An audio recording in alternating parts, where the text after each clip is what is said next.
मैंने आपको बोला था हम लोग सीरीज स्टार्ट कर रहे हैं हॉरर ज़ू। तो ये उसका सेकंड पार्ट है। हाँ, मैंने अभी 15-20 मिनट पहले वो वीडियो भी अपलोड किया है। तो ये उसका पार्ट 2। तो इसमें हम है ना ऐसे हम लोग इसमें खाली ऐसे ही सुनाएंगे नहीं, हम ऐसे है ना देखेंगे भी। चलो एक काम करके ये अपना माउस नीचे। Horror movies from each country.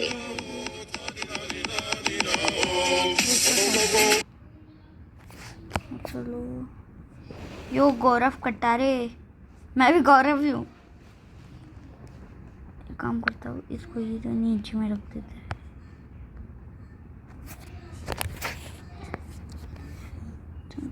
यार नहीं मिल रहा।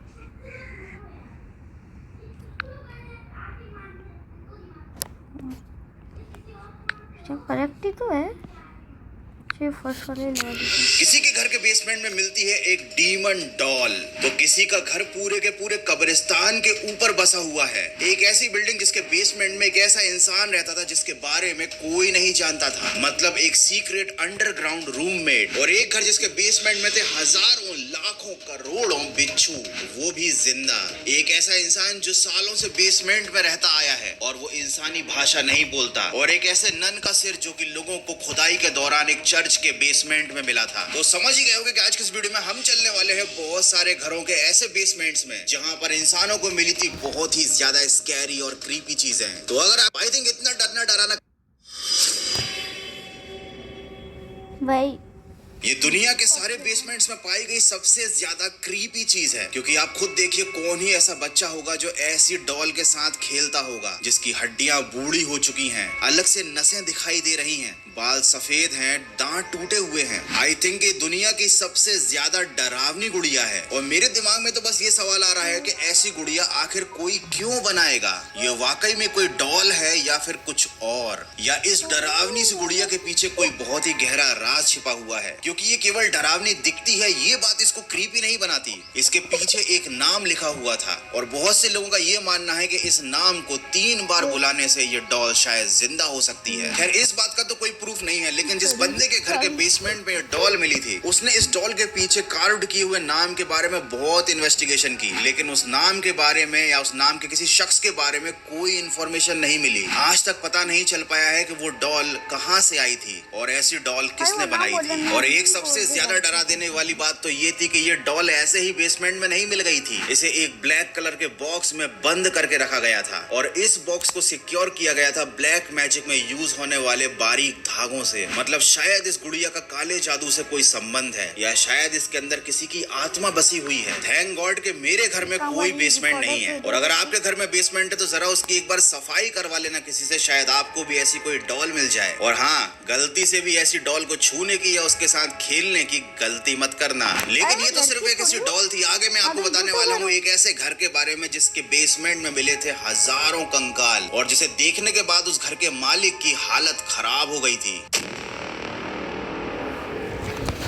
हेलेन विजेंसल नाम की एक लेडी थी जो विस्कॉन्सिन सिटी में रहती थी और वो एक आर्किटेक्ट का काम करती थी। तो उन्होंने अपने पुराने घर को रीमॉडिफाई और रीमॉडल करने की सोची और ये शायद उनकी सबसे बड़ी गलती थी, क्योंकि जब उन्होंने खुदाई की अपने घर के बेसमेंट की तो उन्हें एक बक्सा मिला। उन्हें लगा कि शायद उस बक्से के अंदर कोई पुराना खजाना है और उनकी लॉटरी लग गई है। लेकिन जब उस बॉक्स को खोलकर देखा गया तो हर शख्स हैरान रह गया। उसके अंदर एक छोटे से बच्चे का कंकाल था। उसके बाद हेलेन ने सोचा कि इस जगह की और खुदाई की जानी चाहिए और इस जगह की पूरी खुदाई के लिए उन्होंने गवर्नमेंट को एप्लीकेशन दी। और जब उस पूरी जगह की खुदाई की गई तो वहां पर मिला एक बहुत बड़ा कब्रिस्तान जो करीब 160 साल पुराना था, जिसका गवर्नमेंट के पास कोई रिकॉर्ड नहीं था। और ये नजारा देखने के बाद हेलेन की हालत खराब हो गई। मुझे कमेंट करके आप ये जरूर बताना कि अगर ऐसा इंसिडेंट कभी आपके साथ हो जाए तो क्या आप उस घर में रहोगे, ये जानते हुए भी कि उस घर के नीचे पूरा का पूरा कब्रिस्तान है, लाखों लोगों की लाशें दफन है। लेकिन हेलेन ने उस घर को छोड़कर जाने का फैसला नहीं किया। वो बड़ी हिम्मत वाली थी, क्योंकि उस घर में वो पहले से कई सालों से रह रही थी और उसने कोई भी पैरानॉर्मल एक्टिविटी महसूस नहीं की थी और इसीलिए उसने वो घर ना छोड़ने का फैसला किया। मानना पड़ेगा हेलेन की इज्जत मेरी नजरों में बहुत ज्यादा बढ़ गई है, नहीं तो अगर उनकी जगह कोई और होता तो उस घर को पहली फुर्सत में छोड़ के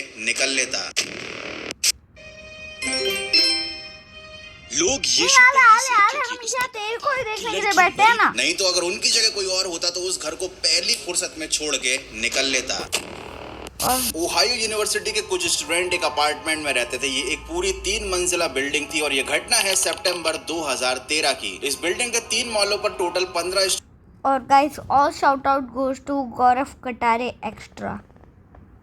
चलिए सही है। स्टूडेंट्स रहा करते थे, लेकिन एक दिन इस बिल्डिंग में सफाई के दौरान उन्हें अपनी लकड़ी की बड़ी सी अलमारी के पीछे मिला एक सीक्रेट डोर। और जब उन लोगों ने इस डोर को खोल कर देखा तो वहां पर मिला उन्हें एक सीक्रेट कमरा जिसके बारे में उन 15 लोगों को नहीं मालूम था। जब इस कमरे के बारे में उस बिल्डिंग के मालिक को बताया गया तो वो भी शॉक्ड रह गया, क्योंकि भैया बिल्डिंग तो उसी की थी, उसने तो ऐसा कोई कमरा नहीं बनवाया था, या फिर शायद वो झूठ बोल रहा था। उस कमरे के अंदर जाकर देखा गया तो दीवार पर तरह तरह के फोटो चिपके हुए थे, फर्श पर बहुत सारी किताबें बिखरी हुई थी, सारी सुविधाएं अवेलेबल थी जैसे कि बिल्कुल यहाँ पर कोई अभी रहता हो। उस बिल्डिंग में रहने वाले 15 लोगों में से एक का नाम था जेरेमी, जिसने एक अनजान शख्स को इस बिल्डिंग में घूमते हुए देखा था। वो इस बिल्डिंग में नया ही आया था तो उसे लगा कि शायद कोई होगा उसी के कॉलेज का स्टूडेंट जो इस बिल्डिंग में उनके साथ रहता होगा। जब उसने उनसे बातचीत करने की कोशिश की तो उस बंदे ने कभी कोई जवाब नहीं दिया, और शायद यही वो बंदा था जो उस सीक्रेट रूम में छिप कर रह रहा था। फाइनली उस मकान के ओनर ने उस दरवाजे को हमेशा के लिए बंद कर दिया, उसे लॉक कर दिया और उसकी चाबी रख ली अपने पास।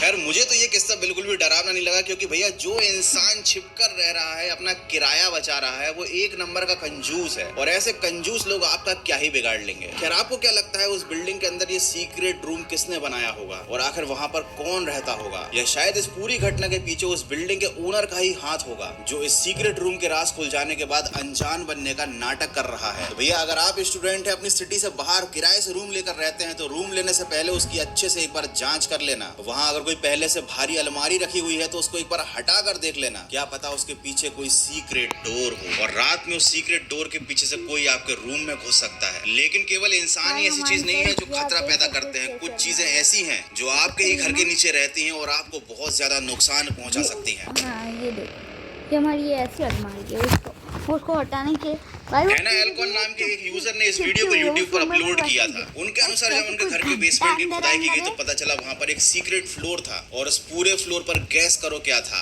ये हजारों बिच्छू जो पूरी तरीके से खतरनाक और जहरीले थे। ये बिच्छू वहाँ पर कहाँ से आए, वो जिंदा कैसे रह रहे थे, हमारे घर पे फालतू घर के नीचे कर क्या रहे थे। हालांकि बाद में उस घर की पूरी सफाई करवा दी गई, उन बिच्छुओं को वहाँ से हटा दिया गया। लेकिन ये वाकई में एक बहुत ही ज्यादा क्रीपी और स्कैरी एक्सपीरियंस है जब आप अपने घर के नीचे लाखों बिच्छुओं को जिंदा पाओ। आप खुद सोचकर देखो, एक जिंदा बिच्छू को देखकर पूरा घर डर जाता है, क्योंकि उसका डंक आपका काम लगा सकता है। और यहाँ तो भाई पूरी की पूरी फौज थी बिच्छुओं की, तभी तो इस घर को नाम दे दिया गया है स्कॉर्पियन हाउस। अब मैं कुछ ऐसा दिखाने वाला हूँ जो शायद आप कौन सा ओरियन वाला देखा हो।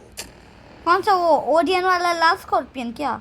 ये वीडियो अपलोड किया था एस्ट्रो लूना ने 2021 में, और एक साल पहले ही आया है। किया जाता है कि यहाँ पर एक पहले एबिलिटी बहुत अच्छी थी, अभी भंगार गिर गई। वो ना इंसानों की भाषा जानता है, ना इंसानों से बात करता है, वो अंधेरे में रहता है जमीन के अंदर। और जब उससे पूछा गया कि वहाँ पर क्या उस जैसे और भी लोग रहते हैं तो उसने केवल एक शब्द कहा, रैटमा। जरा आप इसकी आवाज को सुनिए, कितनी ज्यादा डरावनी आवाज है।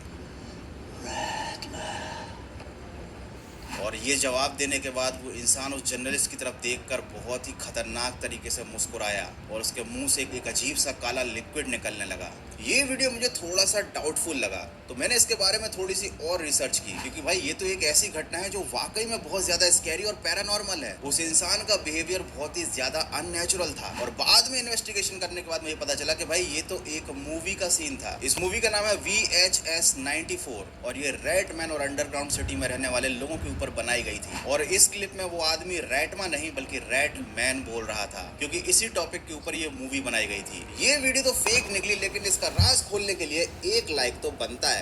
भाई वो रेड भाई वो ऐसे बोल, नाम की एक नर्स थी जिसकी डॉटर थी, उसका नाम था मारिया। वो दुनिया की पहली ऐसी नर्स थी जिसे डीमन ने पजेस्ट कर लिया था, और चर्च वालों ने इसके सिर को काट कर उसे जमीन के अंदर दफना दिया था। लेकिन कई सैकड़ों सालों बाद जब एक चर्च की खुदाई की बॉक्स निकला, और जब उस बॉक्स को खोला गया तो उसके अंदर था इस नन का कटा हुआ।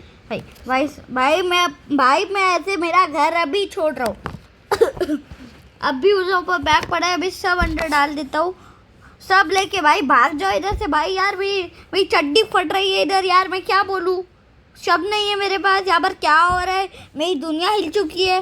बस यार जिसे आज भी म्यूजियम के अंदर रखा गया है, इसको रहस्य माना जाता है और इसको किसी को भी छूने की इजाजत नहीं है। बहुत से लोग ये भी क्लेम करते हैं कि ये कोई असली घटना नहीं है, ये एक आर्ट है, मतलब एक नकली सिर जिसे केवल लोगों के एंटरटेनमेंट के लिए बनाकर म्यूजियम में रखा गया है। लेकिन जब आप नेट पर सर्च करेंगे तो आपको मारिया और उसकी माँ के बारे में पूरी हिस्ट्री पता चल जाएगी। और आपने द नन मूवी तो देखी ही होगी, उस मूवी के कुछ पार्ट और नन के कैरेक्टर का कुछ पार्ट इसी नन के जीवन से इंस्पायर्ड था। एनीवे ये रियल है या फेक इसका तो मैं कोई क्लेम नहीं करता हूं, लेकिन ये बहुत ही ज्यादा डरावनी, मतलब ये मूवी में दिखाई गई नन से भी ज्यादा स्कैरी लग रही है। तो भैया इस वीडियो को देखने के बाद कोई भी अपने घर के बेसमेंट की खुदाई मत करवा देना या डर के मारे अपना घर छोड़ के मत चले जाना, क्योंकि मैंने ये वीडियो आपके एंटरटेनमेंट के लिए बनाया था, आपको डराने के लिए नहीं। और मुझे पूरा विश्वास है कि आप लोग इतने मजबूत दिलवाले हो, इन छोटी मोटी चीजों से तो बिल्कुल नहीं डरने वाले। बस आज की वीडियो में इतना ही। वीडियो अच्छा लगा तो लाइक कर देना, नए तो सब्सक्राइब कर देना। मिलते हैं अगले वीडियो में। ये लाइन भाई मेरे को अच्छी लगती है। ओके तो इतनी चड्डी फाड़ने के बाद अभी भाई मेरे को तो डर लग रहा है। अभी मेरे को बैक पैक करके घर से जाना है, मामा के घर जाके तो खुदाई भी करवाऊंगी, अगर मैं क्या करूँ।